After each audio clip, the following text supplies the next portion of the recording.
Bom dia!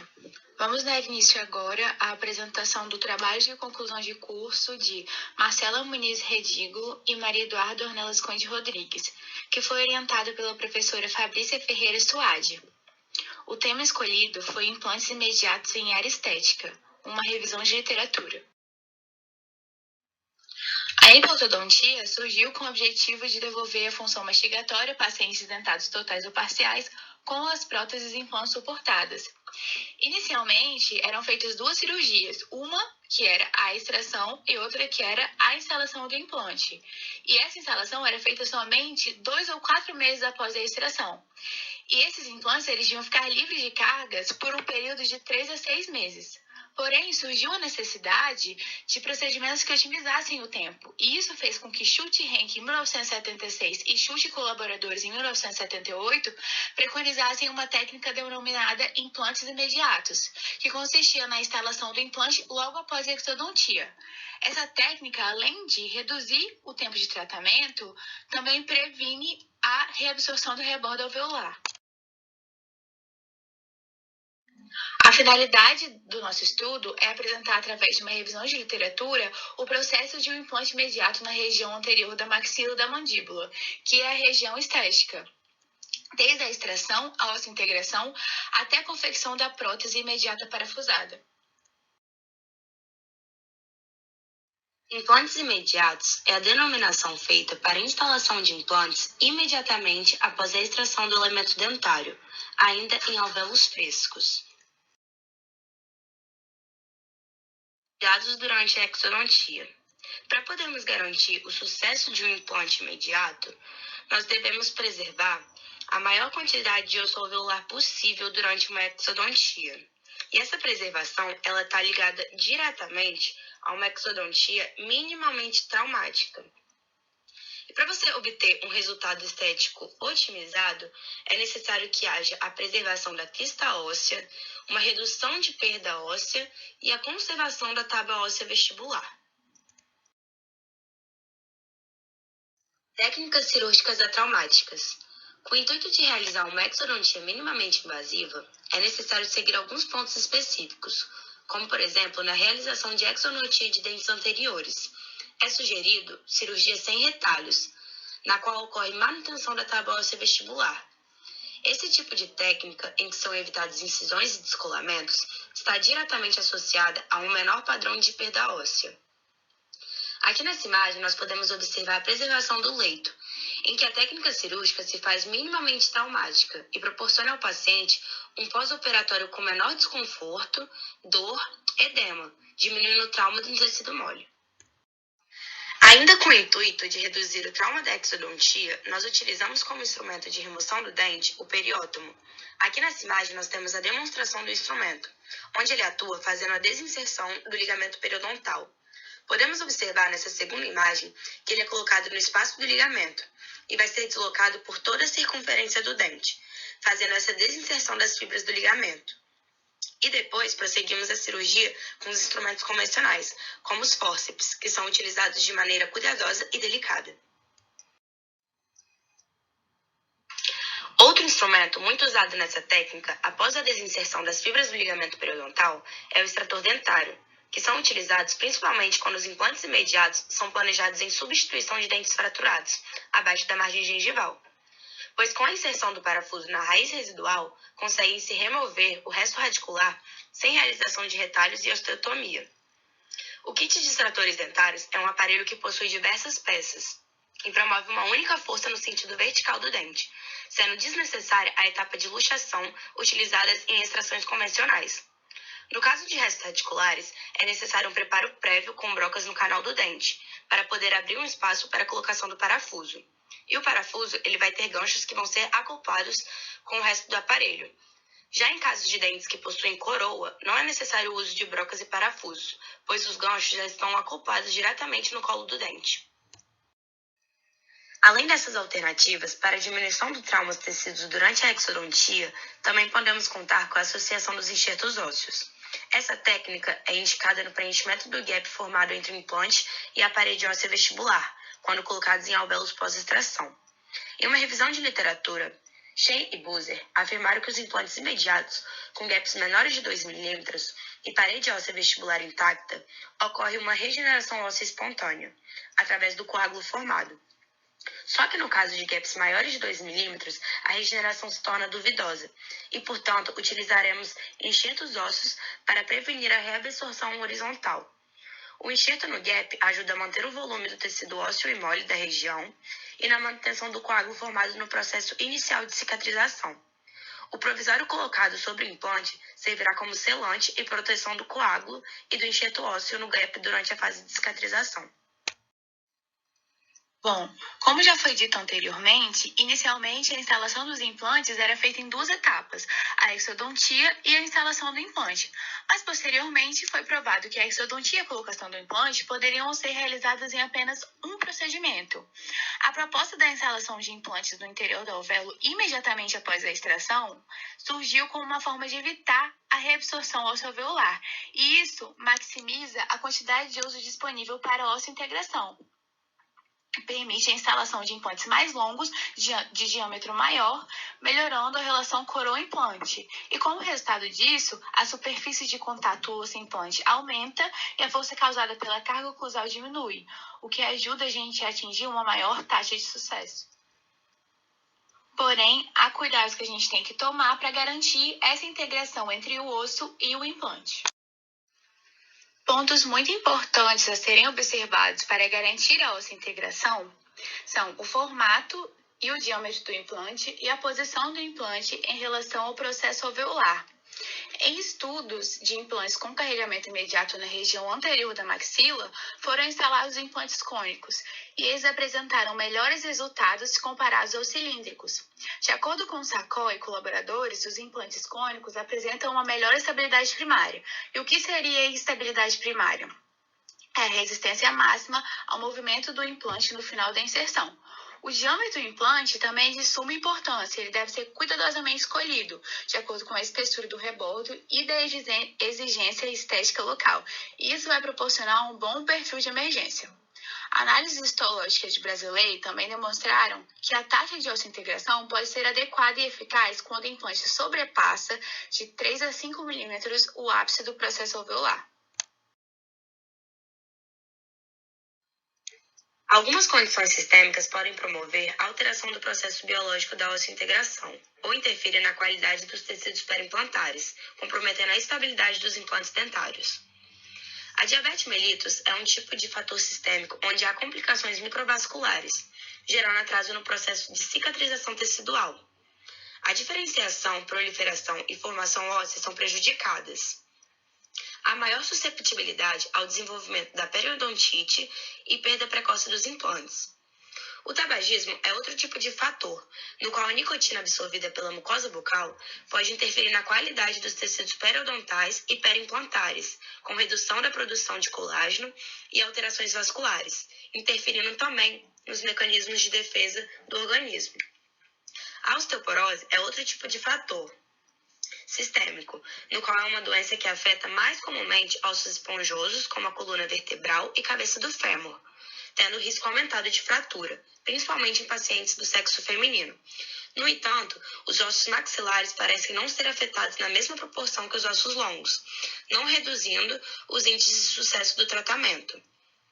Não há condições locais ou sistêmicas relacionadas aos pacientes que contraindiquem de forma absoluta o tratamento com implantes ósseo-integrados. Porém, o hábito de fumar constitui-se no principal fator de risco à instalação de implantes, podendo diminuir a taxa de sucesso e aumentar as complicações pós-operatórias. Portanto, é necessário o controle dos mesmos para a realização do procedimento. Quando a gente pensa em osseointegração dos implantes em alvéolo fresco, o torque de inserção é crucial para o sucesso e para a sobrevivência desses implantes imediatos, muito mais do que quando comparado aos implantes que a gente instala em 2 estágios. Em estudos de Garber e colaboradores e Lenharo e colaboradores, há a indicação da possibilidade da osseointegração seguida de um único estágio cirúrgico e a colocação da carga imediata sobre o implante de titânio, desde que o torque final da instalação desses implantes exceda 40 newtons por centímetro. Bom, chegamos agora num ponto muito importante, tanto funcionalmente quanto esteticamente, principalmente na área anterior de maxilomandíbula, que é a instalação da coroa provisória. A prótese sobre o implante ela tem que imitar de forma mais natural possível o dente, emergir dos tecidos gengivais circundantes, assim como o dente natural emerge do sulco gengival. Quando a gente extrai um dente ele está em condições estéticas ideais, o provisório ele pode ser confeccionado a partir da coroa natural. No caso dos incisivos, a gente vai utilizar a face vestibular e as faces interproximais e transformá-las numa faceta. Bom, aqui nós temos uma imagem mostrando a coroa, que é seccionada com brocas diamantadas a partir da palatina até restar uma camada bem fina de esmalte na vestibular, de modo que a coroa ela possa ser fraturada com uma leve pressão. Nessa técnica, a captura da faceta da coroa do dente natural ela é feita utilizando uma resina fotopolimerizável, que é a resina Flow. Para isso, a gente precisa condicionar o esmalte ao dentino da faceta para que haja adesividade com a resina. E a gente aplica o adesivo e depois fotopolimeriza. Uma das características mais importantes dos provisórios é o perfil emergente das coroas. Se a gente considerar que os implantes estão posicionados em nível infraósseo, é muito importante que a coroa respeite a anatomia da região, sem comprimir nenhuma papila óssea adjacente. Os cilindros provisórios, eles devem ser ajustados de modo que a prótese fique paralela ao implante. E isso vai proporcionar um assentamento passivo dela, sem interferências aos tecidos periodontais. Em relação à porção coronal do cilindro, é importante que ela tenha um bom comprimento para dar resistência ao provisório, mas que não seja tão longa a ponto de atrapalhar a oclusão. Para isso, a gente vai ajustar o cilindro como se a gente estivesse fazendo um preparo de coroa total de um dente natural. Depois do preparo do cilindro, com ele parafusado sobre o implante, a gente coloca a faceta da coroa do dente natural na posição certa e fixa o cilindro com uma pequena quantidade de resina Flow. Nesse momento, é muito importante a gente utilizar uma pequena quantidade de resina, só o necessário para a fixação inicial da coroa ao cilindro, que a gente vai diminuir ao máximo o risco de contaminação do alvéolo com a resina.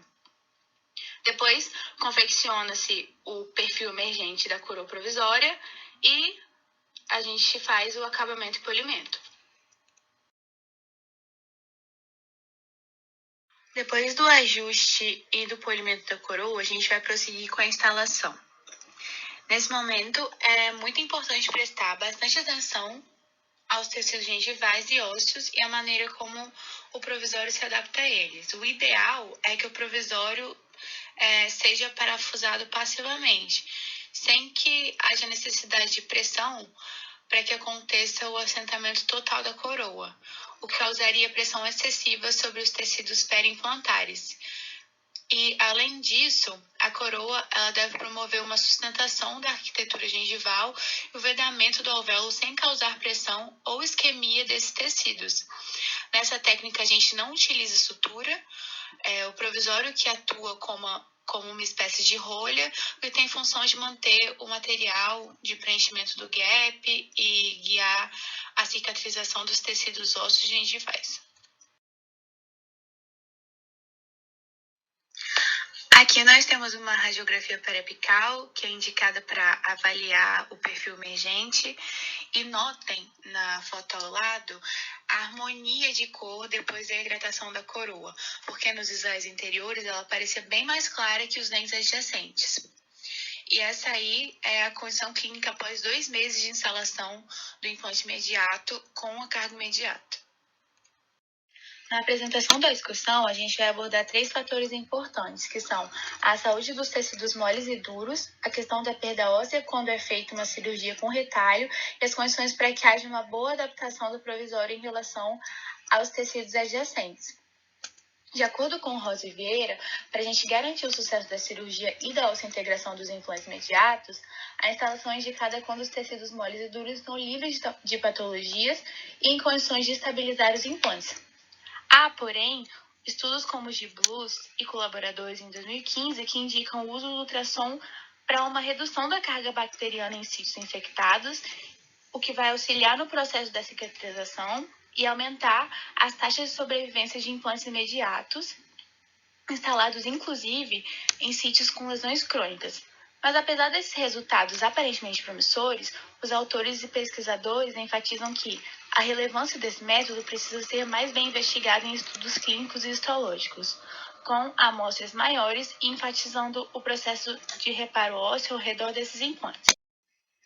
Com relação à cirurgia sem retalhos, apesar da literatura ainda ser conflitante em relação à perda óssea nessa técnica, em razão da pouca quantidade de estudos clínicos que avaliam esse parâmetro, alguns autores como Sunif e Jeong afirmam que a cirurgia sem retalho resulta em menor perda óssea na região perimplantar, na maior preservação da crista óssea, se comparada à cirurgia convencional, a que tem retalho, não só durante o período da cicatrização, mas também após a presença da carga oclusal. Na cirurgia com retalho, ocorre maior perda óssea ao redor do dente e a perda do tecido pós-cirúrgico, o que leva a resultados estéticos bem abaixo dos ideais. Como já dito anteriormente, quando a gente falou da prótese sobre implante, é importante lembrar que os implantes eles são posicionados em níveis intraósseos. E é importante que o perfil da coroa respeite a anatomia da região onde o implante foi instalado, sem comprimir as papilas e as cristas ósseas adjacentes. Segundo Garcia, para a gente alcançar esse objetivo, o cilindro deve ser ajustado como se fosse o preparo de uma coroa total de um dente natural, como a gente mostrou anteriormente nas imagens. E outra opção seria a utilização do próprio dente extraído como coroa provisória, como a gente mostrou também.